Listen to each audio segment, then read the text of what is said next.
comme ça à leur réveil. Bonjour à vous, bonjour, bonjour, bonjour, bonjour. Très bon week-end, très bon week-end.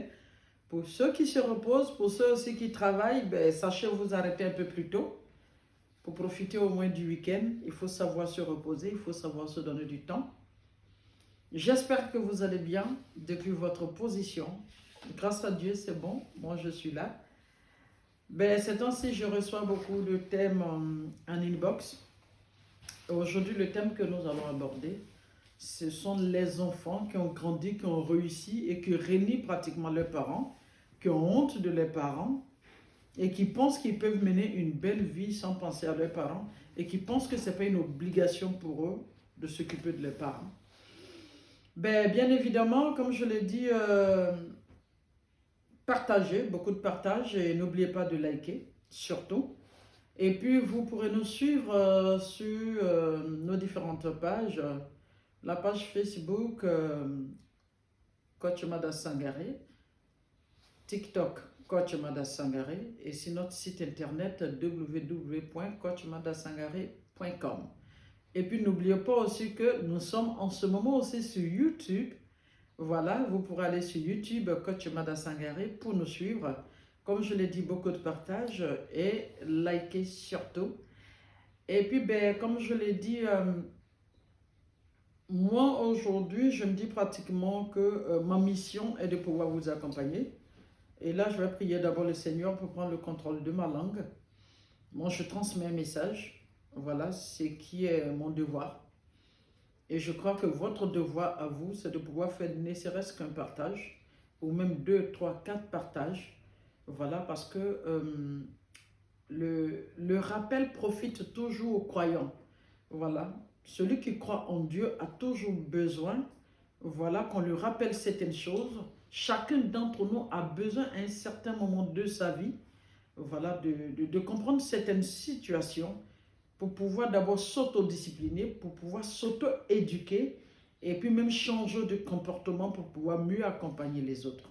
Donc, transférer une vidéo de Coach Mada à quelqu'un, c'est accompagner cette personne à se mettre en cause, à comprendre mieux certaines choses et à rattraper certaines choses dans sa vie. Donc, la mission, elle est d'abord divine. Et toute personne qui fait un partage, je pense que nous aurons au moins la miséricorde de Dieu. Parce que ce que nous disons, entre nous humains, c'est d'abord nous accompagner, essayer de mieux nous comporter. Dès le moment où tu plais aux humains en face de toi, il faut comprendre que tu plairas à Dieu automatiquement. Il a dit, je ne descendrai pas. Considérez celui qui est en face de vous comme moi. Voilà. Aimez-le d'abord parce que vous ne pouvez pas prétendre moi m'aimer si vous n'aimez pas celui qui est en face de vous. Vous ne pouvez aimer quelque chose pour quelqu'un comme si c'était pour vous-même. Donc, si vous aimez cette vidéo, il faut penser à partager, comme je l'ai dit. Notre page YouTube marche en ce moment. Vous pourrez y aller, Coach Mada Sangaré, TikTok, Coach Mada Sangaré, Facebook, Coach Mada Sangaré, le site internet www.coachmadasangaré.com. Comme je le disais ce matin, le thème c'est les enfants qui ont réussi et qui pensent qu'ils sont devenus plus importants que les parents. D'abord, on va commencer par nos livres saints qui nous disent honorez vos pères et mères et vous aurez la terre promise. En fait, quand on parle de terre promise, les gens ils pensent à un jardin qui est beau, où tu vas aller t'asseoir, tu as tous les frais. Effectivement, parce que le langage de Dieu, il est vaste. Il faut pouvoir décortiquer. Quand on dit honorer vos pères et mères, c'est en fait l'honneur, c'est d'abord la reconnaissance. Vous savez, Dieu a fait sa part en choisissant vos parents. Vous ne les avez pas choisis, c'est Dieu qui a choisi vos parents. Et on ne peut pas dire que le choix de Dieu est mauvais, même si tu penses avoir un père ou une mère dont tu penses que tu n'es pas digne d'être son enfant. Si tu penses avoir une père ou une mère malade, si tu as eu une mère ou un papa qui n'a pas bon comportement, mais il se trouve que c'est Dieu qui l'a choisi pour toi. Et Dieu lui-même, il ne fait jamais de mauvais choix. Tu peux mettre l'esprit en marche. Dieu, il ne fait jamais de mauvais choix. On dit tout ce que Dieu fait concourt au bien de celui qui croit en son Seigneur. Si Dieu choisit même une folle pour faire d'être ta mère, il sait pourquoi. Et il sait que ton bonheur y est. S'il choisit une princesse, il sait que le bonheur y est. S'il choisit une personne difficile, il sait ce qui est. S'il choisit, si tu as la chance d'avoir la meilleure des mamans, le meilleur des papas, il sait ce qu'il fait. Donc, du coup, le choix d'un parent ne nous incombe pas, cela incombe au Seigneur Tout-Puissant. Par conséquent, le choix de Dieu ne se discute pas. Ça, on est clair là-dessus. C'est pourquoi il y a une phrase qui dit « on ne choisit pas ses parents ». Et après, Dieu permettra, avec sa permission, à ces deux personnes de se mettre ensemble et toi, de te mettre au monde. Vous savez, quand une mère commence déjà à avoir un retard, 1 mois, 2 mois, la souffrance commence. À 3 mois où le fœtus commence à se positionner, en ce moment son corps se métamorphose, elle ne s'appartient plus. Vous savez que chaque jour que Dieu fait de la grossesse, on n'est jamais à l'aise. On n'est pas malade, mais on n'est jamais à l'aise. La maladie va venir s'ajouter. Et jusqu'à 7 mois, on ne peut plus dormir jusqu'à ce que la grossesse soit à terme. Et le père qui est à côté, qui a la charge, dès le moment, la maladie commence 1 mois, lui commence ses dépenses jusqu'à ce que tu viennes au monde. Et quand tu arrives au monde, c'est 2 ans. 2 ans pratiquement de mise à disposition pour ta personne. Juste le temps que tu puisses t'élever et commencer à courir. Et chaque jour que Dieu fait, il suffit que ton corps chauffe pour que les deux ne dorment pas. Il suffit que tu sois malade pour que les deux ne dorment pas. Quand la rentrée arrive, ils vont commencer à courir maintenant te donner des instructions. Tu vas commencer à t'instruire. Tu vas commencer à te cultiver. Après les diplômes, tu les vois en train de courir. Il faut que je trouve un stage pour mon enfant. Après cela, il faut que mon enfant travaille. Sans compter le nombre de fois ils fléchissent les genoux pour prier pour ta personne. Il y a des moments, quand tu commences tes caprices, quand tu commences tes adolescences, ce que vous ne savez pas, quand vous commencez vos adolescences, quand vous faites souffrir vos parents, quand les parents commencent à bavarder, vous devez retenir quelque chose. Ils sont peut-être forts devant vous, mais quand ils rentrent dans la maison, la plupart des mères pleurent. Ils fléchissent les genoux et demandent à Dieu, parfait l'éducation de mon enfant. Elle peut beau t'insulter, elle peut te maltraiter, mais il suffit qu'une personne extérieure s'attaque à toi. Automatiquement, la personne doit d'abord passer par tes 2 parents avant de t'avoir. Et maintenant, voilà que toi, tu deviens quelqu'un, tu deviens autonome, tu commences à travailler, tu commences à avoir les moyens et tu penses que tu es quitté au ciel pour tomber. Même un oiseau ne quitte pas au ciel pour tomber. Même quand on quitte au ciel pour tomber, au moins on reconnaît le ciel duquel au moins on est descendu. Tu n'appelles pas tes parents. Tu ne considères pas tes parents. L'argent que tu as, quand c'est les hommes, préfèrent entretenir les maîtresses que d'entretenir leur propre mère ou leur papa. Et les filles qui préfèrent aller s'acheter, je ne sais quoi, qui met sur la tête pour 300 000, 400 000, 500 000, alors que la maman souvent elle a faim. Préfère s'acheter des trucs pour se peindre le visage alors que la mère a faim. Préfère se dépigmenter alors que papa et maman ont faim. Elles sont dans les quartiers, je ne sais pas, IP, alors que les parents sont quelque part en banlieue, même pour avoir accès à eux. Quand il pleut, ils prennent le seau, ils attendent de l'eau. Vous savez quoi? La plupart des enfants qui ont réussi, posez-leur la question. C'est ceux qui ont honoré leurs parents. Ceux qui ont considéré leurs parents malgré leur comportement. Un enfant qui s'oublie au profit de ses parents, Dieu se rappelle de lui à tout instant. Un enfant qui se sacrifie pour ses parents, Dieu commence à mettre toutes les barrières pour éviter que les ondes négatives l'atteignent. Un enfant qui n'est jamais rassasié alors que ses parents ont faim, Dieu ne permet jamais qu'il soit affamé. Quand on dit honore ton père et ta mère, tu auras la terre promise. La terre promise, c'est quoi? C'est d'abord la longévité. La terre promise, c'est quoi? C'est la forte bénédiction qu'on a.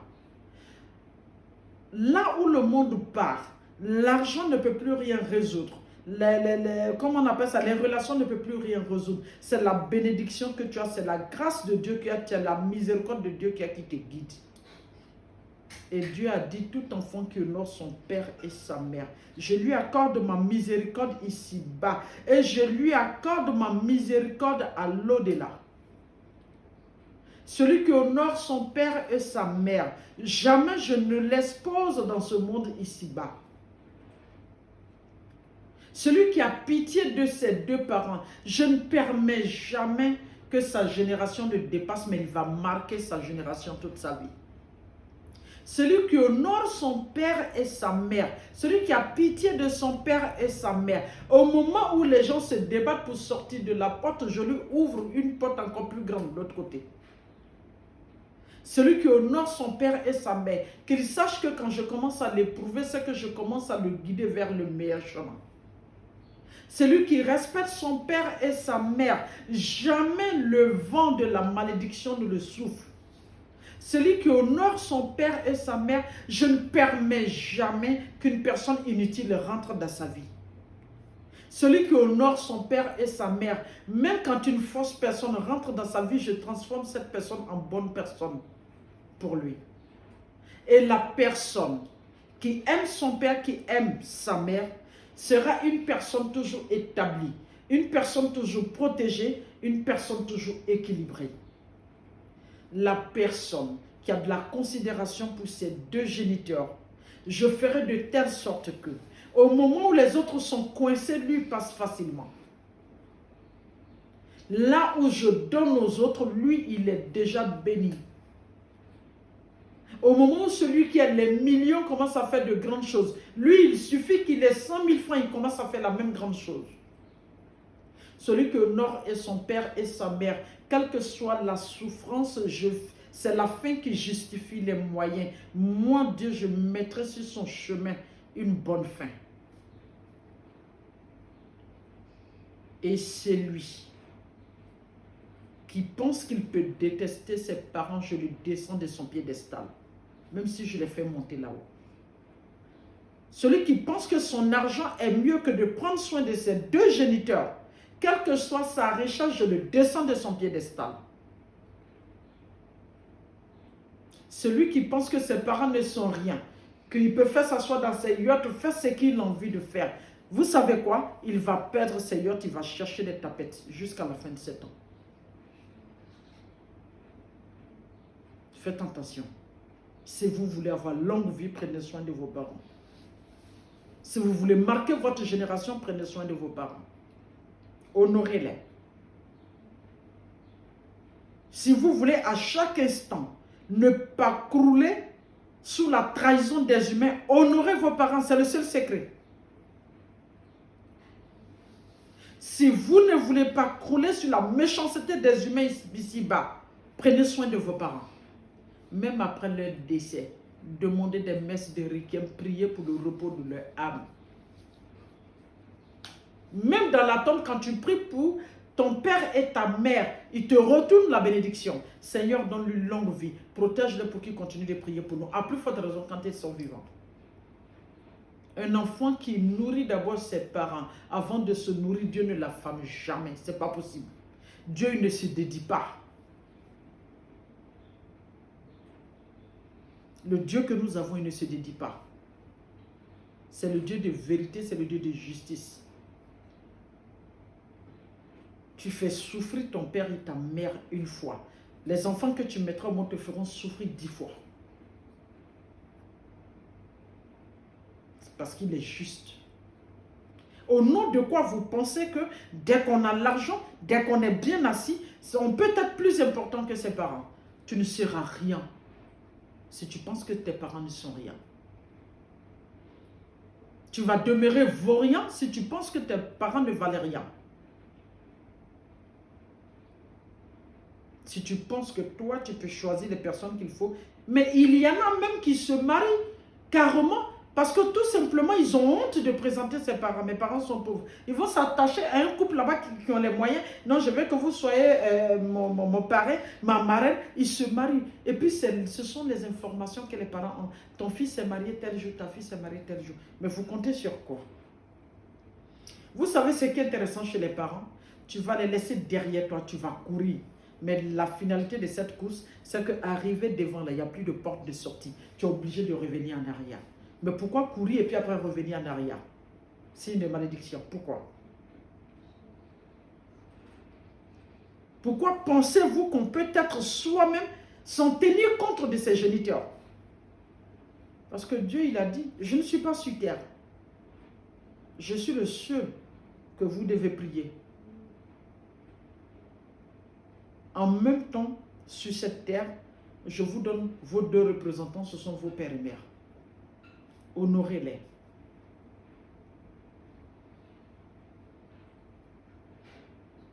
Je ne dis pas que l'enfant qui ne considère pas ses parents ne devient pas riche, non. Parce que quand Dieu établit ton destin, il le fait. Mais ta richesse, jusqu'à la fin des temps, il te descend de ton piédestal. Ça, c'est Dieu qui fait ça. Parce qu'il ne se dédie pas. Il s'est dit que celui-là, je le crée, il sera riche. Au moment où tu as ta fortune, tu ne considères pas ta mère. Toi, tu manges le poulet jusqu'à ce que tu mettes à la poubelle. Et ta mère, elle a même pour avoir le mauvais riz qu'on prépare, elle ne peut pas l'avoir. Elle a faim. Souvent même, il y a des parents qui meurent de faim. Quand ils sont malades, vous ne les regardez pas. Vous ne les soignez pas, vous ne vous occupez pas d'eux. Alors que vous, quand ça ne va pas naître, vous prenez un jet privé, vous êtes quelque part en Europe en train de vous soigner. Il n'y a pas de problème. Mais d'ici la fin des temps, Dieu va te descendre de ton piédestal. Ça, c'est clair. Ce n'est pas moi qui le dis. C'est Dieu qui le dit. Je ne fais que vous transmettre un message avec ma petite connaissance. Il y a un enfant qui honore ses parents. Tu marques ta génération. Tu te rends compte que tu n'as pas grand chose et ta génération compte sur toi. Quand tu es dans un groupe, c'est toi qu'on choisit. Quand tu es dans une entreprise, tu te rends compte que tu deviens incontournable. Au moment où on pense te faire mal dans cette entreprise, une autre entreprise t'appelle encore meilleur. Dès que tu as un souci, dès que tu penses à quelque chose, Dieu permet cela pour toi. Toute personne qui veut te faire du mal, tu te rends compte que sans effort, la personne même après soit devient ton ami vient t'expliquer ce qu'il voulait faire de toi, ou carrément Dieu devient une barrière de sécurité entre toi et cette personne. Vous voulez réussir dans la vie? Vous voulez grandir dans la vie? Vous voulez avoir la bénédiction dans la vie? Vous voulez avoir la baraka? Vous voulez être bien posé? Vous voulez être bien solide? Vous voulez être un rocher?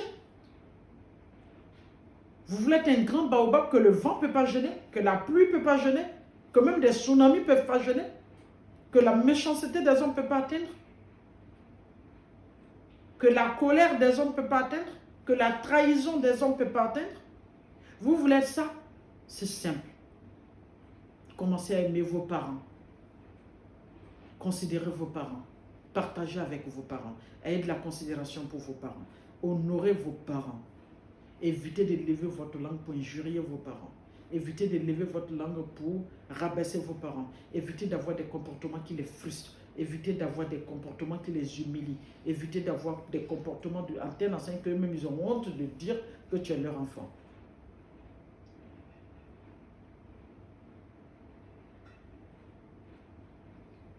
Tous ces grands que vous voyez, posez-leur la question. Je me rappelle, paix à son âme, le premier ministre de la Côte d'Ivoire, Amadou Koulibaly, chaque matin, on était pratiquement ses voisins, il passait d'abord chez sa mère. Lui dit bonjour avant d'aller à la primature. Chaque soir, son cortège s'arrête et regarde d'abord comment sa mère doit dormir avant d'aller chez lui. La mort, Dieu décide de faire mourir qui il veut, quand il veut, comme il veut. Mais vous avez vu, jusqu'à la fin des temps, il a marqué sa génération. Ahmed Bakayoko, c'était pareil. C'est des exemples, c'est des exemples. Il y a même des stars dont vous connaissez mieux les noms, qui vivent. Il y a un même qui vit avec sa mère chez lui à la maison. Quand on lui a demandé pourquoi tu ne peux pas te passer de sa mère, il dit se réveiller sans voir sa mère, c'est comme si le monde était noir pour lui. Et il continue de prospérer, vous le connaissez. Il y a des artistes que vous connaissez très bien, j'évite de dire les noms. Il a dit que toute sa vie, c'est sa mère. Quand il a eu son premier droit d'auteur, il a construit d'abord la maison de sa mère. Et aujourd'hui, même quand il crie, tout le monde danse, tout le monde part avec. Mais c'est ça. Il n'y a pas deux secrets pour marquer sa génération. Il n'y a pas deux secrets pour avoir l'élévation. Il n'y a pas deux secrets pour être cette personne que les ennemis ne peuvent pas atteindre. C'est de croire en son Dieu et puis d'honorer ses deux parents. Merci beaucoup. J'espère que vous avez pris bonne note. Comme je l'ai dit, vous pouvez nous suivre sur la page Facebook, Coach Mada Sangaré, TikTok, Coach Mada Sangaré, YouTube, Coach Mada Sangaré, et le site internet www.coachmadasangaré.com. N'oubliez pas de partager, n'oubliez pas surtout de liker. Moi, je vous aime très fort. Que Dieu nous aide, que Dieu nous permet à chaque instant de notre vie d'être des personnes sages, d'être des personnes équilibrées, afin de savoir ce qui est bon pour nous-mêmes. Allez, portez-vous bien, très bon week-end.